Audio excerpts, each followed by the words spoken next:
Over the course of the 70-year history of the Godzilla franchise, the unbridled ferocity of the Big G has meant that he has, advertently or inadvertently, committed some serious atrocities. In this vid, I'm going to go through movies, comics, cartoons, and maybe creepypastas if I get time, to cherry pick some of the worst things that the big guy has done. Now, although I've seen him wreck the White House, the Seattle Space Needle, the Eiffel Tower, Big Ben, the Golden Gate Bridge, the whole of Tokyo like 30 times, I'm not going to list every single city destruction, as that would be like listing every time Superman flew or every time Sonic ran. Like, it's just part of who the character is. But I will be talking about times he's turned on his allies, the time he interrupted a marriage proposal, what he did when he lost at basketball, the time he killed Adam and Eve. He's kicked humanity off its own planet. He literally destroyed all of Earth and killed God! Yeah, he killed God. Anyway, I would love it if you hit like on the video, and let's start with the time that he killed Mothra in front of her own kids. Now, while Mothra is a longtime ally of our guy, in this particular movie, she's defending the city against him. This one is in Tokyo SOS, where Godzilla's returned to rampage about the fact they've taken some of the original Godzilla bones to make Kiryu. Anyway, in the battle, her larvae see that Mothra is being overpowered, so they try to get involved. The fuck you spraying me with? Worm noises. Forcing Mothra to sacrifice herself to block a blast of atomic breath that was destined to make them into gooey stains on the curb. Worm noises, sad ones. My god, how could you, Big G?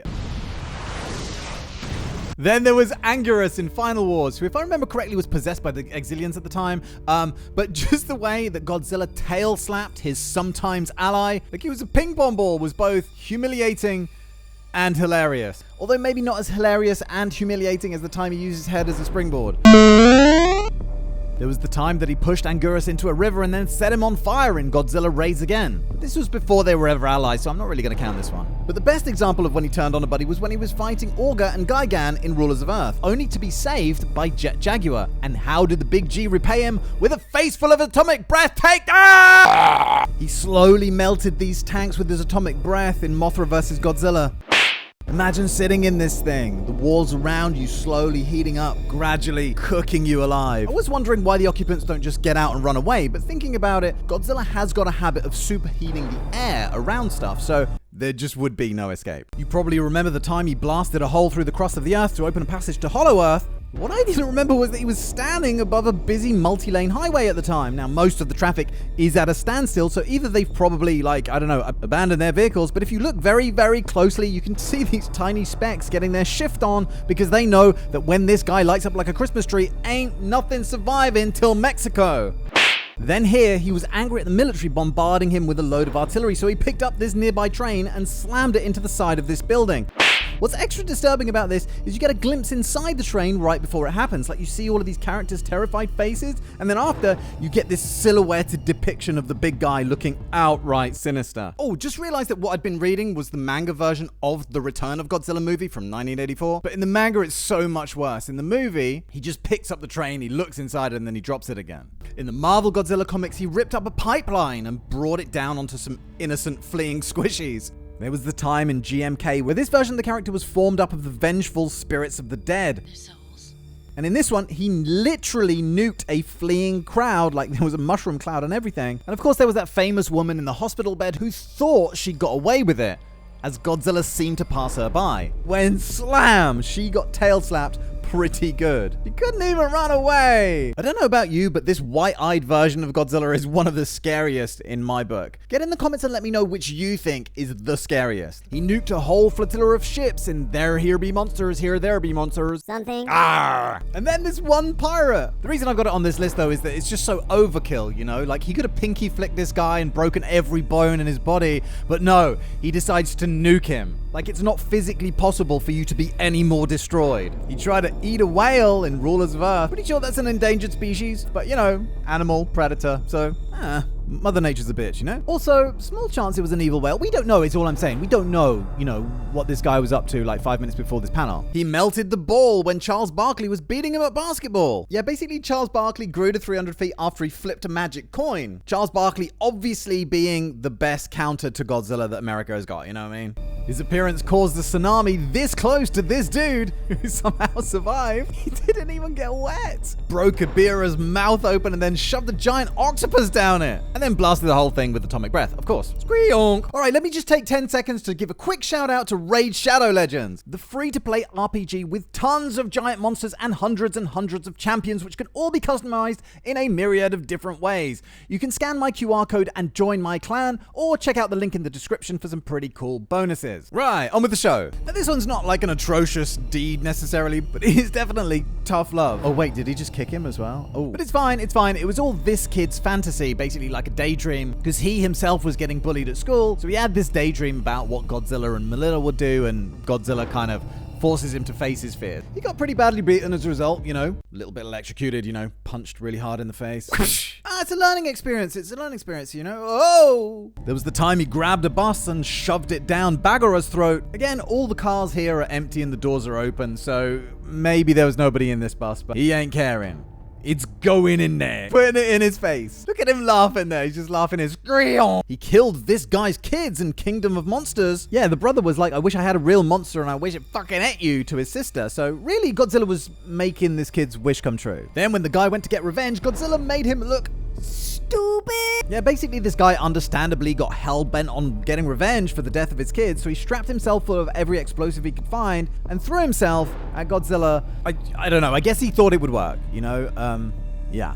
He also killed Jason Statham's daughter. Yeah, this character was called Boxer, but he was blatantly based on Jason Statham. Anyway, we're told that his daughter died in one of Godzilla's attacks on Los Angeles. Then, as he's trying to get his life back together, he takes a job protecting this rich mogul's daughter. And guess what? She dies in the aftermath of a Godzilla attack. Although she wasn't directly killed by Godzilla, his battles with literally all the monsters in Godzilla Oblivion forced humanity to evacuate the Earth to another dimension. Basically, the big brain scientist filled the air with these kind of like these nanobots that clumped together and built these trans-dimensional doorways to another version of Earth, allowing people to escape. He shared a moment of mutual respect with this crying man before you know what. Yeah, basically when this guy was younger, he was in the military and his platoon was saved by this dinosaur that was then mutated into Godzilla. That's my understanding of it anyway. And this gives us one of the most poignant moments in the whole franchise. So why kill him, you ask? Well, it's Godzilla, so bzzz. In GMK, the Humies summoned the 3 Guardian monsters to stand against the might of the Big G, who, as I said earlier, was seeking revenge on behalf of the fallen soldiers in World War II. First up was Baragon, who got absolutely humiliated, then blasted with atomic breath as he was running away. Godzilla killed Mothra again, and then when they brought back Ghidorah to fight for humanity, Godzilla exploded his ass too. Another awful thing he did was go to Hollywood. And I'm talking about in '98, not in 2014. Full transparency, this movie was my entry point to the franchise. And at the time, I mean, I was young, I loved it. A part of me still does. But obviously, as I got older and explored the franchise more, I realized that this creature might have the name, but was really nothing like the Big Angry. It looked wrong, it behaved wrong, it didn't have any abilities, and none of the mythos. Let's talk about some of the worst, as in some of the most, disgusting. And let's start with the time he rained acidic blood just all over the shop. So apparently in Godzilla vs. Biollante, a storyboarded sequence showed how, after being wounded by Biollante, his blood burned and choked everyone who happened to be splashed by it. Then there was another one in Godzilla vs. Ghidorah apparently, but that got dropped too, as I guess they just figured the idea was just too repulsive. Godzilla Terrestris yacked up a bunch of blood in Singular Point 2, but I think that was just him being wounded or part of his evolutionary cycle, maybe. Also, it kind of pales in comparison with the fact that he would have swamped potentially all of Earth in this multi-dimensional dust called Archetype. But of course, the worst one was Shin Godzilla, who was this constantly evolving, writhing mass of tumor created when a butt-ton of radioactive waste was dumped onto a prehistoric sort of reptile that was living underneath Tokyo Bay. Anyway, when this thing made landfall, it had blood gushing out of its gills, as I'm guessing it adapted from breathing water to air. And in another cut scene, he yacked up gallons, which flooded the surrounding and burst car tires with its acidity. and they obviously deemed that too revolting to make the cut too. Possibly the worst thing about this incarnation, though, was that had it not been brought to a halt, its next evolution may have been to have created an untold number of humanoid beings, which just does not bear thinking about. Can you imagine these running around the streets, chasing around every man, woman, and child in a crazed frenzy? But as terrifying as that is, there's an even grosser one. In another scene that was cut, the police are like searching the ruins for survivors, I think it is, and they come across all these lumps of fleshy matter with like claws or teeth or whatever, and these googly eyes sticking out, which I think is supposed to have evolved from all this blood that Godzilla shed when he was hit in the back. He killed this guy's parents in Planet of the Monsters and took over the whole of Earth and overwhelmed the collective powers of Earth, an alien race called the Exif and another called the Bilusolado, forcing the evacuation of the entire planet. At one point in City on the Edge of Battle, he raised his body temp so high that any bullets fired at him would melt even before getting close to his hide. That must have incinerated anything around him. He turned the seas red in Singular Point. He made the audience feel like they were having a nightmarish fever dream in Godzilla vs. Hedorah. I guess that wasn't his fault, that was the filmmaker.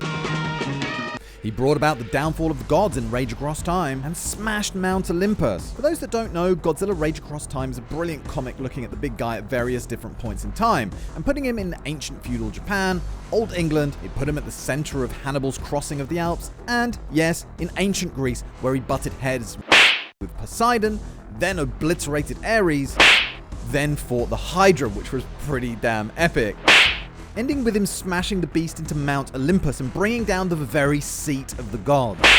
Obviously that pissed off Zeus no end, who had to use every ounce of his power to defeat our guy, which then forced him to live among the mortals, until the day Godzilla awoke again to get the last laugh, encasing the poor old git in the fires of a volcano. Rage Across Time also saw him killing Adam and Eve. Yeah, well no, kinda sort of, yeah. This issue sees the kaiju fighting one another in the age of the dinosaurs. The Exilians pop up to seed Earth with humanoid life, saying that they'll return when it's a fertile land that they can harvest. So they leave the first man and woman here, and pretty much as soon as they're gone, scream, vaporize. So there you go, the human race extinguished before it ever existed. He killed an angel in Godzilla in Hell, and then God. Yeah, well no, kinda sort of, yeah. So I can't remember what preceded this, if anything, but Godzilla in Hell starts with him crashing down into hell and journeying Dante style through the circles of hell to find his way back. Anyway, long story short, he runs into Space Godzilla at one point, and the two end up beam clashing with such ferocity that the whole of Earth starts reverberating and eventually exploding altogether. He killed an angel at one point too, although they seem to be slightly different to the kind of angels we're all used to. First off, Mothra wings. Second of all, they do the bidding of a giant mountain covered in terrifying eyes, chanting about submitting to peace and you know this guy doesn't submit to anyone. Anyway, when the demons of hell embodied Space Godzilla, the angels of heaven shoved themselves down the Big G's throat, imbuing him with holy power and blood. Oh, take that, Satan! Also God, what? Yeah, he blasted the holy mountain to prove once and for all that there can only be one God and that he is a giant angry lizard. Once God was dead, the angels started to worship him, but fuck them too, nom. In Godzilla vs. Destroyer, he almost blew up the entire planet again when some uranium deposits exploded, turning him into Burning Godzilla, whose radioactivity levels, if left unchecked, would cause him to obliterate all life on Earth. Like if you look here, you'll see that even at this fairly early stage, he's emitting steam and even evaporating the ocean around him. Levels of radioactivity sent him pretty nutso too. Like here, he just blasts the sea randomly, with him attacking passing planes as they were coming into land, and the seafront of Tokyo Bay several times, which probably ruined these tourists' evenings, let's face it. You know the train fare they paid to get here? Like, they ain't getting that back. Ain't no holiday insurance covering this shit, is there? You could also argue that one of the worst things he did was make us all fall in love with this big rubber monster, and then break all our hearts by making us watch him melt away right in front of us. He went after a family in Godzilla 2000, even smashing in their windscreen with his roar. They got away though, so they probably just came away with a few cuts and a few stains in their underwear. He spared them again at the end of the movie, ripping down half of the skyscraper they were standing on in such a way as to kill the bad guy but to leave them fine. And then he went off and fucked up the rest of the city. He prompted so many meetings in Shin Godzilla. After beating Megagurus, he carved a swathe of destruction across Tokyo, prompting the Humies to fire a device called the Dimension Tide, basically a black hole gun. Godzilla fires his atomic breath to counter, causing a colossal and immense explosion. Boom! Check it! That leaves a crater in the world. Godzilla is nowhere to be seen, and everyone is happy about our massive hole in the ground. This chick loves holes in the ground. If you want to be her lover, you better start digging. These three do nothing else than watch holes in the ground on TV all day. Behold the awe and wonder on this guy's face as he observes the beauty of the hole in the ground. Have you ever seen such beauty? Today on the Holes in the Ground TV channel, a new fucking hole in the ground. So for anyone who doesn't know what a creepypasta is, it's basically a creepy story that goes around, kind of like turns into an internet legend type thing, you know? Now, while Godzilla isn't always the centerpieces of the two things fit each other perfectly, and I'm going to explain why. There's a creepy one that revolves around a haunted copy of a NES game called Godzilla Monster of Monsters that starts off with simple glitches but soon escalates until a bizarre monster